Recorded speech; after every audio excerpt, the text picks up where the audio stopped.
Welcome to the Grow Your Law Firm podcast, brought to you by Pilma. This podcast helps lead lawyers to more growth, profit, and freedom. Here is your legal marketing expert and host, Ken Hardison.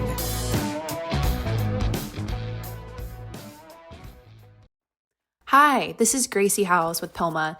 Let's hit pause for just a second on this episode because I have to tell you about this event that every forward-thinking PI firm should have on their calendar this January. It's the AI for PI Expo in Orlando, Florida, January 15th through 17th. This is the very first conference of its kind dedicated entirely to showing personal injury firms how to harness AI to save time, cut costs, and grow faster. You'll get hands-on demos, practical training, and access to the best AI solutions built for law firms. Reserve your spot now at pilma.org/AI for PI Expo via the link in the show notes. Hey, it's Jenna, Membership Growth Advisor with Pilma. If you're serious about growing your law firm this year, don't miss your chance to book a free law firm growth strategy session with me. We'll break down what's holding you back, identify the biggest opportunities in your firm, and map out the next steps to accelerate your growth. No pressure, just real strategy and direction tailored to you. Click the link in the show notes to schedule your free session. Well, hello, everyone, and welcome to another episode of Grow Your Law Firm. And today we have the pleasure and honor of having Dennis Meador with the Legal Podcast Network. Welcome to the show, Dennis. Thank you. It's good to be here. Yeah, man. Yeah. So we're going to talk about podcasts, and I can tell you this. I started this podcast about 6 years ago, and people said that I would stop it after about 2 or 3 weeks or 2 or 3 months, and I just stayed with it. I can tell you that it's probably one of the best marketing, other than that and a book, and writing books is probably, and speaking. But as far as for the amount of work, it's probably the best ROI I get for Pilma. Yeah, I get a lot of members that said, I feel like I know you. You know, I just want to ask some more questions, but I trust you. I know you. I like you. So Yep. I think it's you don't have to sell me on podcasts. I'm sold on them. But here's the deal. Why should a lawyer want to do a podcast? Well, I mean, let's answer that in the ethereal sense. Why should they want to do podcast? I feel like everybody I talk to nowadays wants to do a podcast, right? It's almost like, oh, I can string a sentence together. Should I have a podcast? That's the question that people are asking nowadays. So, but with what we do, it's a little bit different. Like your podcast is what I call, it's like an interview style. It's kind of a searching for some truths together, get a couple of interesting people on a podcast and let them talk and feel things out, which obviously has its place in the medium. But what we do for our clients and with our clients is a little bit different podcasting style. We call it authority podcasting. And what we do is we're framing, and you mentioned this just earlier, know, like, trust. People feel like they already know you. You're building brand equity and really personal equity with individuals before they ever even walk through the door or contact you. So with ours, I understand that attorneys don't have a lot of time. And, you have to, especially in the beginning of doing this, if you're doing it, even if you're just sourcing your own guests, sourcing your own questions, and showing up, that's still 3, 4, 5 hours of time in the beginning. And then as you get doing it and you get people that help you with it, obviously you can get better at it. But I understood that the barrier of entry for clients, having worked with attorneys for 20 plus years, was literally time. It's not money. It's not desire. It's a way to do it that fits in their schedule. And that's really what I set out to do when I started this literally 2 years ago. December 1st, 2023, said to my then fiance, now wife, hey, we gotta switch gears a little bit. And when I designed it, having known all that I know about attorneys, I wanted to decide something that has as little friction as possible in order for attorneys to podcast. And so there's a few things that we did in preparing for that. One is we actually have a content director that writes out the content, the questions for each attorney based on an overall content plan, not just kind of winging it, I hope, The other thing is we build the podcast based off of the ideal client of our clients. That is the only people we really want to speak to for the most part. Our clients, potential clients. That's it. Now, do we have some shows like what you and I are doing? Absolutely. But I would probably say 75% of our clients show up with the questions that we gave them a week ago that are designed to answer questions that their potential client would have very specifically. Let's talk PI, right? You might do a session on traumatic brain injury. Maybe you might do 5 sessions on traumatic brain injury, one when it happens at work, one when it happens in a car, or whatever. Each of those, 20-minute podcasts now become an evergreen marketing tool that will be out there for years to come. And that is the benefit of podcasting. It is the cumulative benefit and the direct benefit of coming in, answering people's questions, assuaging their fears, giving them clarity in that moment. And so we get in, we provide the host, we provide the producer, and you jump on, our clients jump on with the host.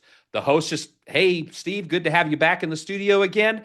Today we're talking about this subject, and what happens when this happens? And we just boom, boom, boom, boom, boom, 5, 7, 10 questions over a 20-minute period.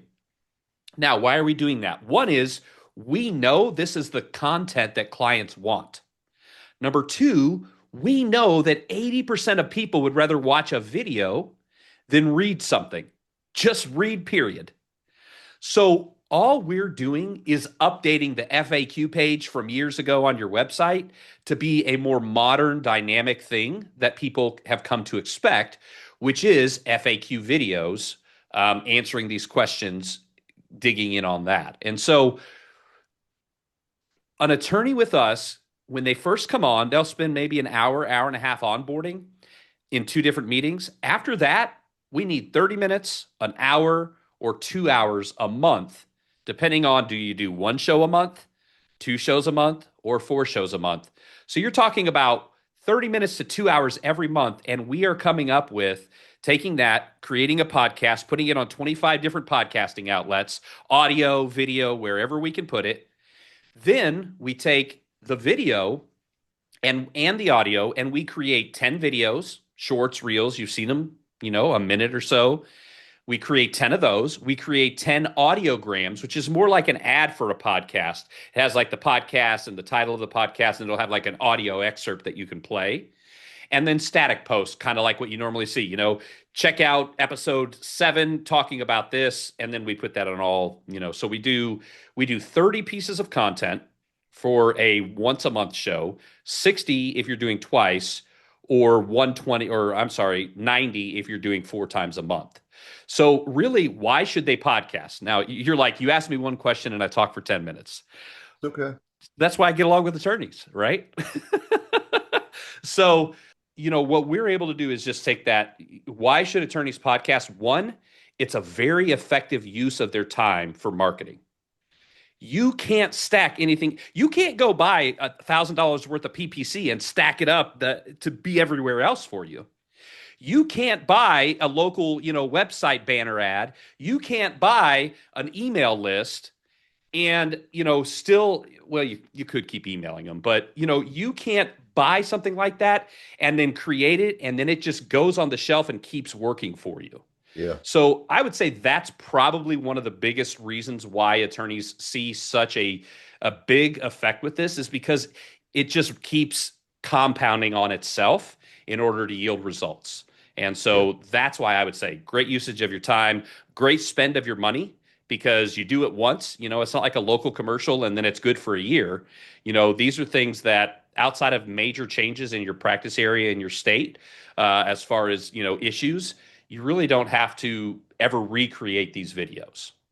And the videos, you said you did static ads and whatever. Do you run them on like Facebook, or do you run them on Instagram, or do you run them all of them? Or, so we do organically, or do you do paid, or what? We don't do paid. What we want to do is build people's audiences. And the best way to build people's audiences is with good content put out consistently, which is what we're trying to do for them. And so what we do is we have 10 outlets that we can connect to. We've got the big ones: LinkedIn, Instagram, Facebook. We've also got things like Pinterest. We've got Twitter X. We've got Blue Sky, which is another Twitter. There's one more. Threads from Meta. We've got Twitch channels. There's two more that aren't coming to mind, but we will literally set it up and post on all of those outlets every single day, up to 3 times a day, depending on how often your show goes out.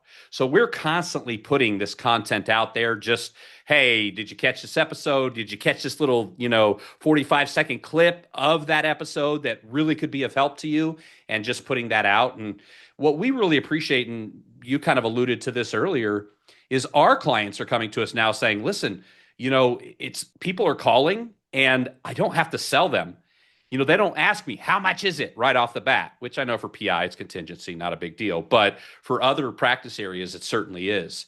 And so it builds that know, like, trust. Again, you alluded to that earlier, where they're walking in the door saying, hey, Ken, I want to work with you. We get it all the time. We're literally on LinkedIn. We had it happen 3 times on Friday. I was going to take a screenshot, make a big post out of it. I still might. But on Friday, we had 3 people where they had added us on LinkedIn, or I had added them. And I said, hey, thanks for joining me. And they literally said, I want a podcast. How does this work? And how much is it again? I've watched some of your videos. That's how it was in my inbox. So that's the kind of results that people see with this, is they've gone past and that's the other thing. This is something I've talked about in lawyer marketing, basically the last 10 years specifically. There has been such a commoditization of the industry that just having a nice logo and a nice office does not cut it. People need to feel connection with people. People have gotten to the point, been saying this recently, we know more about the 5 people we follow online closely than we do about our own neighbors. We know more about those people that we know online than we do our own neighbors. And so this gives attorneys the chance to build a relationship. When somebody comes and walks in the door, they're just like, hey, I know you. I want to work with you. What is this going to take? And so it's definitely a great way to differentiate yourself. Make yourself a real person. I like to say, come out from behind your logo. Quit hiding behind your logo, hoping that your logo will get you cases. It's not going to get you a case. Having a connection with people is what will get you cases, especially in something like injury.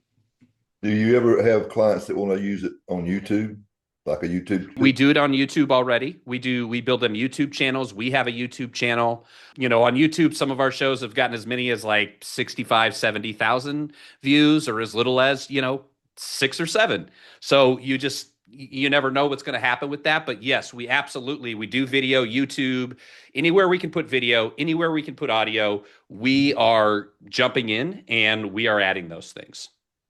Yeah. And I think another problem too is time, but I think some smaller firms, they just didn't know whether or not they could afford it, and they didn't know how to do it themselves. And now people like you are coming up.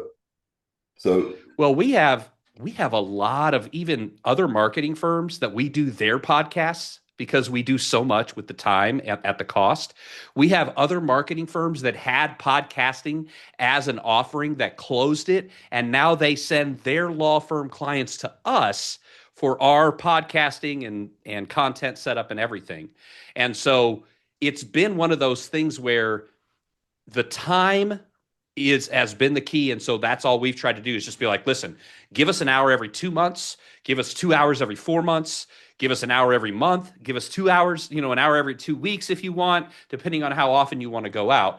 And that's why we did it that way, because what happens on the other side of that, we have 6 salespeople in our company. We have 60 people. So we're not a marketing sales organization with a product. We are a production company with a little sales team attached to it. And so that's what we've been seeing from our clients, and with what we're doing, the success of it. Yeah. But when the lawyers try to do it themselves, where do you see it, where they screw it up or just, fail? I mean, a couple things. One is, they start typically at a lower skill set. And then when they put it out there, it denigrates their brand, in my opinion. Because I put it this way, think about these kids running around with these YouTube channels. You got one kid with 3 camera operators. They're shooting these videos. They've got nice budgets. And this is just like a 16-year-old kid with his buddies.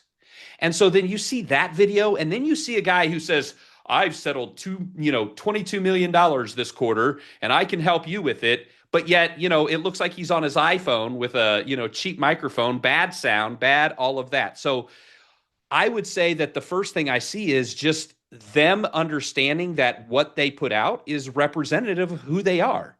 It's no different than their lobby. It's no different than their website.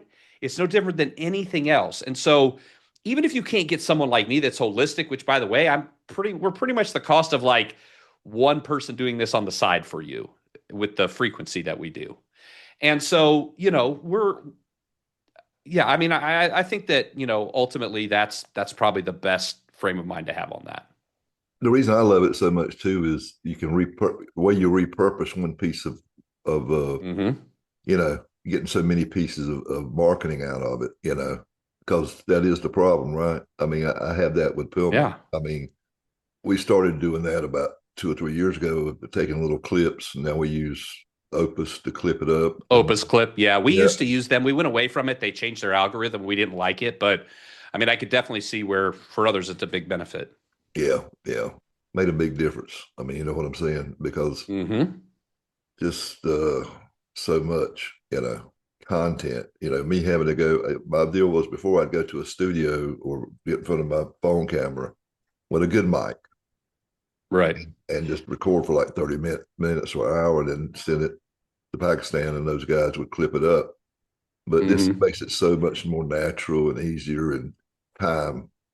Just all I got to do is just jump on the computer and get somebody and interview them, and then I get to tell a few things. And I like being on other people's podcasts too. So we do that too. I did 100 podcast guest spots this year. Well, I have like 4 left after this one. So, and I've got them booked out. So podcast guesting, that's another thing we're getting ready to launch in beta in Q1, and we'll launch it fully in Q2. We are partnering up with another podcast matching service and creating a legal pod matching service so that one person can come and say, I want an attorney that does this. We could be like, okay, here's the attorneys. Do they need to be in a certain jurisdiction, or is it anywhere? And then shows can come to us that are legal shows and say, hey, we're willing to take guests with this, this, or this. So we're basically white gloving on top of another service where my team is actually literally doing that for the attorneys that want to do it and find benefit in it. Yeah. Yeah. It's interesting. And what I found here, I tell people like, here's the thing with podcasts. Everybody thinks a podcast that you should start a podcast if you want to get 1 million listens a day and get a bunch of money from YouTube and get a bunch of money from, these social media outlets. But that's not what this is for. This isn't the traditional podcast. This is, you can use your podcast to build relationships for referrals. Some of my clients do that. They're not trying to get to clients. They're trying to get to the people who get to their clients.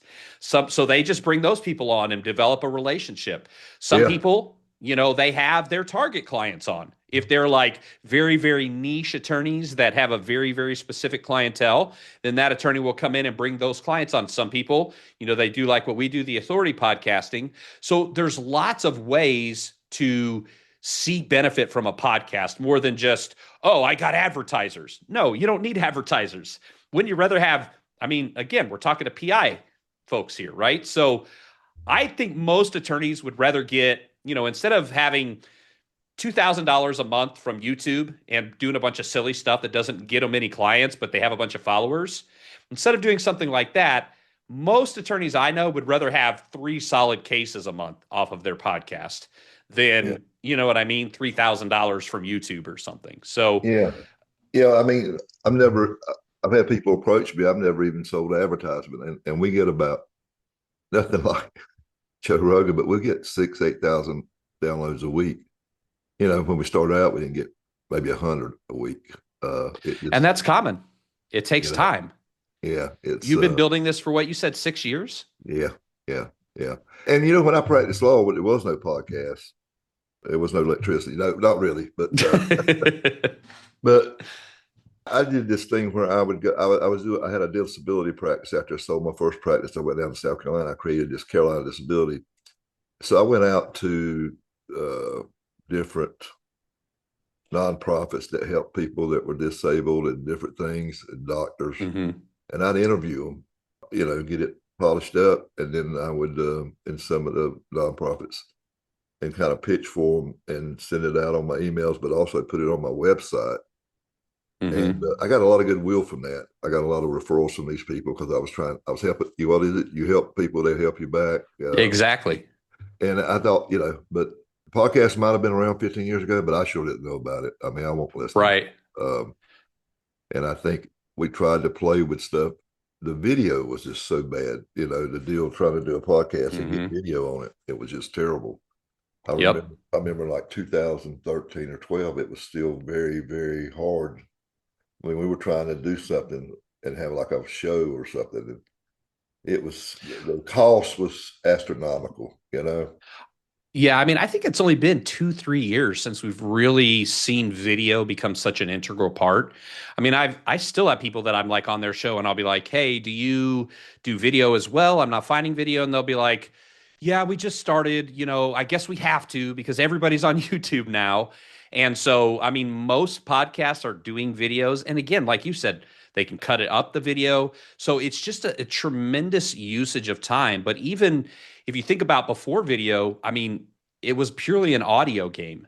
And like when podcast was an audio game, unless it was like something I was super interested in, I mean, I could listen to it. Had to be pretty well produced though, like kind of a NPR sort of level of production. But now with video, and I mean, think about this. Ken, you are where right now? Remind me. Virginia? I'm in North Carolina today. North Carolina. Okay. And I'm on an island in Belize. All right. I'm on an island and look at what's happening on this video right now. Yeah. And that wasn't possible 5 years ago, for sure. For sure. Yeah. So during the pandemic, this country spent $1 billion where I live now. They spent $1 billion. I've been here about 3 years. They spent $1 billion to put in fiber optic from one side of the country to the other, including through the ocean over 2 important islands that get a lot of, which is where I live on one of the islands. So, yeah, I mean, we live in a day and age where we got video, we've got people, and personal brands are so important nowadays. Kind of going back to the know, like, trust, being able to break through and become people's voice for whatever it is something that, like, and this is another thing I heard about podcasting that made me just fall in love with it over again. Where else can anybody that's listening to this or any podcaster get people to listen to them for 20 to 45 minutes? Talk about their expertise, talk about their area, talk about what they know, what they do, what they think. There's really no other outlet like that, because even if you go on TV, it's a much more structured environment, right? It's a 3 minute on the news and they're going to structure the question for you and all of that. So being able to actually, like we talked about the numbers, if you have a podcast that's focused on disability in 3 counties of North Carolina, and you have 50 listens or views from it, that's an okay thing, because who just randomly listens to a disability attorney for fun, right? Yeah. Yeah. So yeah, I mean, that's the benefits that we've seen from our clients. I mean, we started with 200 or 2 years ago. We're 200 now. We've got, we're just client after client after client. Like, our retention rate is in like the mid to high 90s. It's like it goes between 95, 97, because what we found is once people do at least 6 months of a podcast, that's when they really start. Like, typically what happens is in the first 4 months, and we do 4 month cycles, so 3 cycles a year. In the first 4 months, what typically happens is you have some friends, some family, some people that maybe you had a little bit of contact with that are business peripheral, right? They're in your sphere of influence. And they'll say, hey, I saw your podcast. I saw your videos. That's really cool. I watched a few of them, blah, blah, blah, right? But then what happens is come month 4, 5, 6, you start to see people trickle in that you never would have contacted otherwise. And that's when things really start to come to fruition. I know if I can get somebody to do 2 cycles, they're pretty much going to do this ad infinitum. Yeah. And the cost is reasonable. Yeah, I mean, we charge hundreds, not thousands. My biggest package is under $2,000 a month, and that's a weekly show with 90 pieces of content per month, 3 per day, placed on 10 outlets. So that is 900 posts a month if you have all those outlets and you want them. That is 10 or so, 8 to 12 pages of content. And that is a podcast every week put on 25 different outlets. That's less than $2,000 a month. And it goes down from there, not up. So we have twice a month, once a month. But yeah, I mean, we have tried to keep it as cost effective as possible. And, like, I think about the attorneys I've worked with through the years.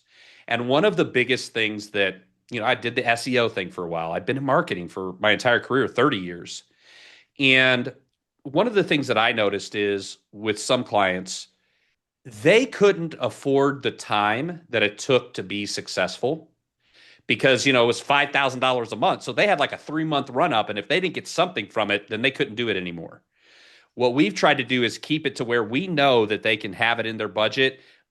That first round, if you get 1 or 2 cases, great. But if not, just know that second round, they're going to start trickling into the third and going onwards as well. And then the other thing is people will say something like, I'll have attorneys say, well, aren't people going to be afraid of me? Like, aren't people going to be mad at me if I post 2 or 3 times a day? I'm going to wear out my welcome essentially.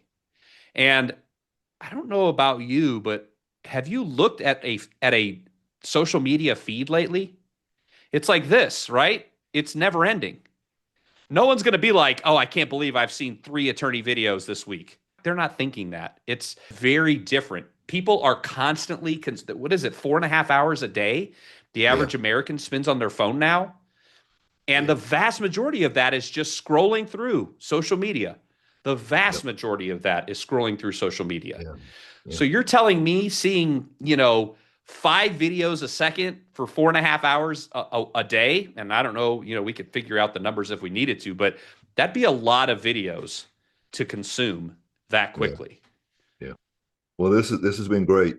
This has been great. So if a lawyer's interested in this, Dennis, what's the best way for them to get up with you? There's 2 different ways, I would say. The first one is going to be thelegalpodcastnetwork.com. You can see our testimonials from all of our attorney clients there. I think we got about 15 or so, and we're just that's constantly growing. We shoot them at the end of the podcast shoots. So, you can check that out. You can check out my processes, again, what all you get and everything. So the website, if you want to connect with me personally, maybe you got some questions. I put out a ton of content on LinkedIn. That's kind of my home where I share with people. And so Dennis Meador on LinkedIn. If you're an attorney, we probably have at least 20 people in common on LinkedIn because, 85% of the people that I'm in contact with are in the legal industry in some form or another. And there's roughly 5,500 people on there. So you do the math. But, chances are if you're on LinkedIn and you do much with it, if you don't do much with LinkedIn, just contact us through our website and we're more than happy to help you. Good deal. Well, listen, thank you so much for being here and thank you for the good work you're doing. It's needed. And until next time, this is Ken Hardison, dedicated to your success.